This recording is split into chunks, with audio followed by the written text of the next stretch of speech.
What if I told you you're not stuck because of your skills, not because of your looks, not even because you're not trying hard enough? What if I told you the real reason you're not moving forward is sitting around you right now?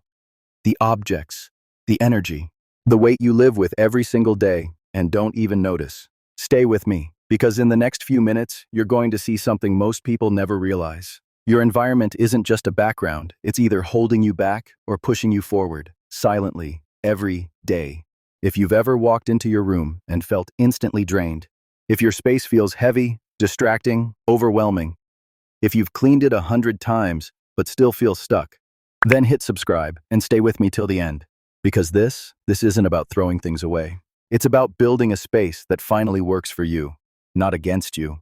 And once you understand this, you'll never look at your room or your future the same way again. Most people think their struggles come from work, from relationships, from time management. But the real problem? It's hiding in plain sight. In your environment. Your home should be a sanctuary. But what if it's actually the thing keeping you stuck? This isn't about mental clutter. This is about real, physical stuff that quietly holds emotional weight. That shapes your mindset without you ever realizing it. So let's go deeper. Let's break down the 5 things you should never keep in your home if you want to truly thrive. Skill 1. Letting go of the past. First, anything that ties you to the past, not just old memories. Anything that carries emotional weight or keeps you connected to a version of yourself you've already outgrown. Think about it. Are you still holding gifts from people who disrespected you? A bracelet from someone? A photo tied to betrayal? A hoodie from a chapter you should have closed years ago? They look harmless, but they're not. They carry emotional residue, a quiet heaviness that sits in your space and your mind. Every time you see them, you relive old wounds, old disappointments, old versions of yourself you're not supposed to be anymore. They're not objects, they're anchors, and by keeping them, you're letting the past live in your present. You can't heal if your environment keeps whispering the same old wounds back to you. You can't grow when your space is full of emotional leashes pulling you backward. This isn't nostalgia, this is liberation. You don't need to keep something because it was pretty expensive or sentimental. If it's tied to pain or disrespect, it's time to let it go. Donate it, throw it away, recycle it, release it. Because you can't build new relationships, new opportunities, or a stronger version of yourself while your environment is still crowded with the ghosts of who you used to be. Clear the past, so the future finally has room to walk in. Skill 2, fake motivation and useless decor. Let's talk about a common mistake, something many call motivation, but it's really just a mask. Motivational posters, catchy slogans, neon signs yelling, "You only live once." They're eye-catching, exciting, but temporary. Here's the truth. Words on a wall don't change you, your actions do. If your discipline relies on a quote, you're not building motivation, you're borrowing it. Your space is filled with visual noise. It says, "I'm focused." But the real work is still waiting. Your room shouldn't be built for Instagram. It should be built for your mission. Bring tools, not decorations. A clean desk, a planner you actually use, a shelf with real, meaningful books, a corner where plans are made, quietly. Pretty things don't change your life. Useful ones do. Now picture your room. What do you see? A poster that fuels comparison? A quote that pressures you instead of empowering you? That's not motivation, that's distraction. Every item should answer one question. Does this help me move forward? If not, it's time to let it go. Real growth isn't easy. It requires clarity, space, and alignment. So look around. What are you keeping out of habit? Then ask yourself, if I removed this, would I be more focused? Feel lighter? If the answer is yes, you already know what to do. We're not here to build a space that looks like growth. We're here to build one that actually makes it possible. If this hit you in the chest, pause for a moment. Take a breath. Comment, "Letting go is my first step." Because acknowledging the weight is the start of releasing it. Skill 3, objects with hidden emotional weight. Now it's time to go deeper. A kind of heaviness you don't even realize until you remove it. I'm not talking about gifts from toxic people. I'm talking about things you bought, things you chose. But still, there's a fog on them. Not because they're broken, but because they belong to a version of you who lived in pressure, fear, and fatigue. A notebook full of unfinished tasks, and every time you see it, a voice whispers, "You didn't finish," again. An item from a hard chapter. The body stayed, but the soul should have left. Something you swore you'd fix, but never did, and never let go either. These things don't just exist, they drain you. Every time you look at them, you inhale a piece of your past exhaustion. If something brings tension, stress, or emotional weight, It has no place in your future.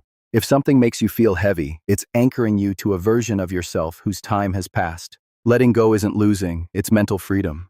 Throw it away, give it away, release it, and don't overthink it. You don't need a perfect reason to let go. One is enough. It no longer serves you. Everything you keep should earn the right to stay in your space. Because as long as you're holding on to shadows, there's no room for light to enter. And until something leaves, nothing new can come in. Skill 4, the clutter trap. Now, let's talk about clutter, not just mess. Clutter, the quiet chaos that surrounds you and slowly convinces you that this is just how life feels. I get it. You think the more you hold on to, the more secure you'll feel. But clutter isn't safety. It's a silent weight. It doesn't protect you. It presses down on you. Every messy corner of your home whispers that you're behind, that you're failing, that you don't have it together. Every pile of random junk says, you haven't figured this out yet. You're not in control. And your subconscious, it listens to all of it. Whether you realize it or not, your nervous system stays on alert, in a quiet, constant state of fight or flight. That's why after you finally clean your room, your chest loosens, your head feels lighter, your thoughts get sharper. That's not magic, that's neuroscience. Because clutter isn't just physical, it's mental noise in disguise. Every unused item is a decision delayed, a task ignored, a reminder of everything that's still pending. And here's something crucial. If there's an item you haven't used in the last 6 months, and it doesn't spark joy, it's not just taking up space. It's eating your focus, your attention, and your time. Your home shouldn't be a museum for unfinished decisions. It should be your launchpad, not a storage unit for half-done tasks. Open that drawer, clear that pile, close that loop. Because every time you let go of something, you're sending a message to your mind. We're back in control. And that message, it changes everything. Skill 5, the comfort zone trap. Now let's talk about the ultimate trap, comfort. Not the kind that restores you, but the kind that slowly keeps you small. Every home has something that feels innocent, but secretly chains you to your past. That old gaming console stealing your weekends. That series you keep binge-watching while your goals sit in silence. That drawer full of, I'll get to it later, clutter that you never actually get to. You tell yourself you're unwinding, but really, you're avoiding. You're not relaxing, you're hiding in habits that feel safe while calling it self-care. But here's the truth. You don't grow in comfort, you get stuck in it. The comfort zone isn't cozy, it's quiet, slow, seductive. It numbs your ambition while convincing you you're doing just fine. But just fine isn't why you're here. You can't level up if your space still looks like your last level. You can't move forward if the energy around you was designed for who you used to be. So audit your space. Every detail, every habit, every object. Ask yourself, does this sharpen my mind, support my health, push me closer to the future I want? If not, it's not neutral, it's in your way. Because everything you allow into your space is shaping who you're becoming. Let go of the comforts that keep you from becoming someone greater.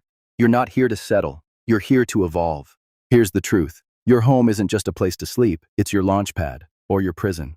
And you choose which one it becomes. You're either living in a space that pushes you forward, or one that chains you to who you used to be. If you're tired of feeling drained, overwhelmed, or stuck, it's time to build a space that matches the future you want. Clean up, clear out, make room for the version of you that's finally ready to rise. Because when your environment shifts, your energy shifts. And when your energy shifts, your entire life does too. If you've made it this far, you've already started the transformation. Take control of your space. Take control of your life. Because change doesn't start outside, it starts where you live. If this opened your eyes, hit subscribe, drop a comment. I choose growth. Then watch the next video, where I'll teach you how to master emotional control so nothing and no one can pull you off your path again. Because your environment shapes your future, but you shape your environment.